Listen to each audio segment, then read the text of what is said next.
Pomona, that being a teacher there and teaching them the Word, teaching them about the women of the Bible, and knowing that God had prepared something, that not knowing that the reason that you teach that He puts it inside you to get you through life, and to face thinking that you'd never face things or things that happen to you, but knowing that God was feeding my heart and putting all this in me, knowing that there was destiny and a reason and a purpose that I would be going through it, to instill that Word in my heart. Sitting there and reading for months and coming into this church and that coming in, and it was so hard to leave home, to being under a pastor, that he was my spiritual pastor, that from my sister, he buried. He was there for my brother. He buried. He was with my dad. He buried. And he was always there for us. Buried. I love my Pastor Randy, and I love Sister Rosie so much.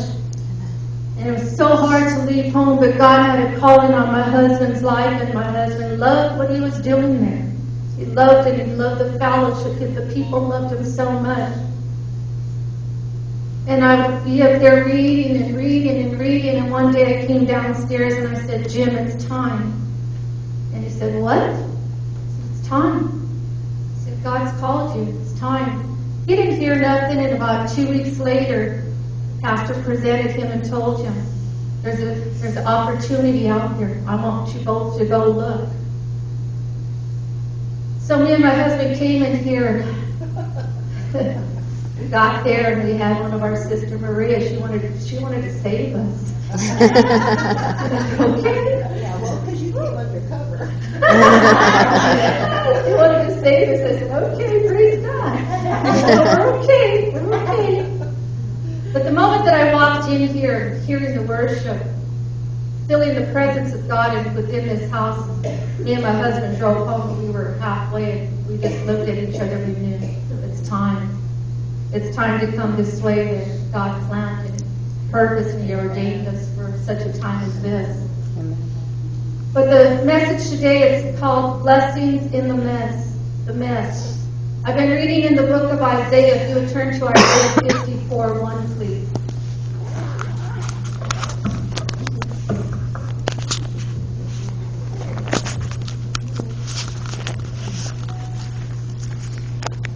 Try to be bent in case my knees start backing and I'll walk.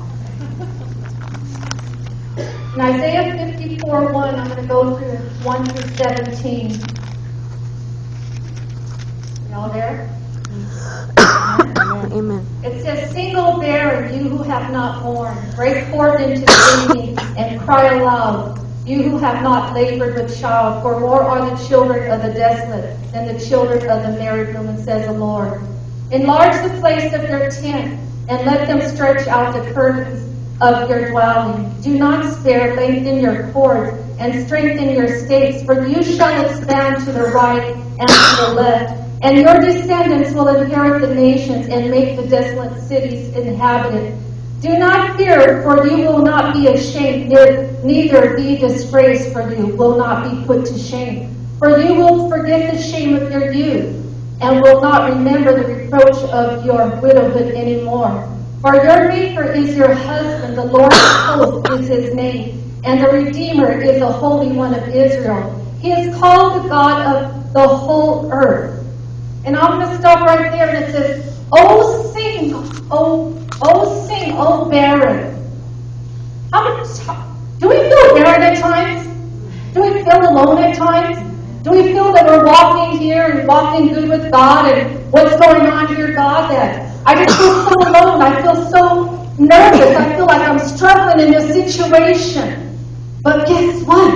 We're not barren. God wants to birth something inside His women, but us women have to know who we are in Christ. That's right. We have to know that we are that we are His daughters. We are precious in His sight. Amen. That God wants us to take hold of what He wants to give us, but it's up